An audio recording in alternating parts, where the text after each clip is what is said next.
தஞ்சாவூரில் இந்த பையனை அரெஸ்ட் பண்ணி 6 கேஸ் வந்து ஃபைல் பண்ணியிருக்காங்க. சரிங்களா? அது யார் மேலே தப்பு அப்படின்றத தாண்டி எனக்கு சில கேள்விகள்லாம் கேட்கணும்னு தோணுது. நான் கேட்குறேன். என்னன்னு பார்த்தீங்கன்னா, அங்கே வந்து போராட்டம் நடத்துகிறாங்க. போராட்டம் நடத்துறதுக்கு வந்து பர்மிஷன் வாங்கினாங்கன்னா வாங்கலை. மோஸ்ட்லி யாருமே வாங்க மாட்டாங்கன்னு வச்சுங்க. இந்த மாதிரி சாலை மறியல் நடக்குது. அந்த வழியாக ஒரு பையன் போகிறான். இப்போ சாலை மறியல் நடக்குதுன்னா மக்களுக்கு வந்து இடையூறாக இருக்கும். சரிங்களா? அது வந்து காவல்துறை தான் வந்து சரி பண்ணும்.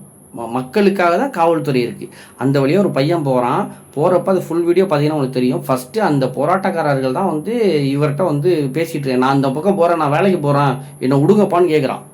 விட மாட்றானுங்க.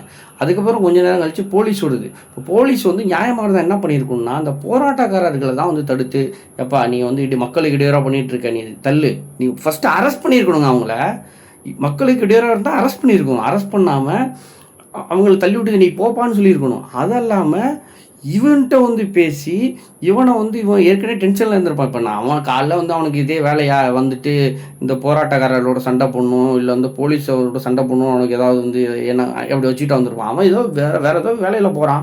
போகிறப்போ வந்து இங்கே வந்து பார்த்தீங்கன்னா அவங்க வந்து சண்டை போடுறான். அப்புறம் போலீஸ் வந்து சண்டை போகிறான். இவன் சின்ன பையன் 26 வயசு காண்டாயிரம். அப்புறம் அடிடான்னு அடிச்சு போகிறான். போலீஸும் அடிச்சு போகிறான், இவனும் அடிச்சு போடுறான். இல்லை எனக்கு வந்து அந்த பையனை நினச்சாதான் வந்து கொஞ்சம் கவலையாக இருக்குது.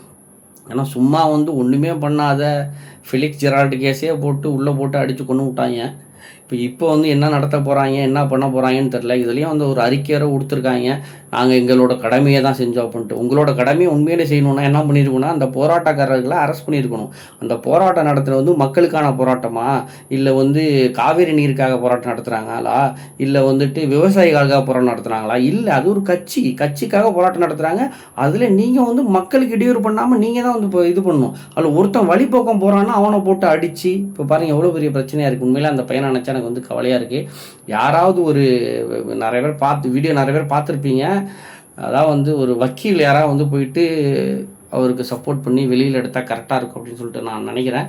பட் எனக்கு தெரிஞ்சு நான் வந்து நிறையா தேடி பார்த்த அளவில் வந்து எனக்கு தெரிஞ்சு அவர் மேலே தான் தப்பு பண்ணியிருக்காருன்னு சொல்லிட்டு அவர் மேலே தான் நிறையா சட்டம் பாயின்னு நினைக்கிறேன். சட்டம் எப்போதுமே வந்து சாமானியனுக்கு சைடு இருக்காது. ஒன்று அரசியல்வாதிகள் சைடு இருக்கும், 2வது அதிகாரிகள் சைடு இருக்கும், 3வது தான் கடைசி பட்சம் தான் வந்து காசு நிறையா வச்சுருந்தான், கோடீஸ்வரனாக இருந்தான், காசு நிறையா இருந்தான்னா அப்போ வேணா இருக்கும். சாமானியனுக்கு எப்போதுமே சட்டம் வந்து இடம் கொடுக்காது அப்படின்றது தான் எனக்கு தெரிஞ்சிருக்குது. இதை பற்றி நீங்கள் என்ன நினைக்கிறீங்கன்னு சொல்லி கமெண்டில் போடுங்க. நன்றி, வணக்கம். வெளுத்து கூட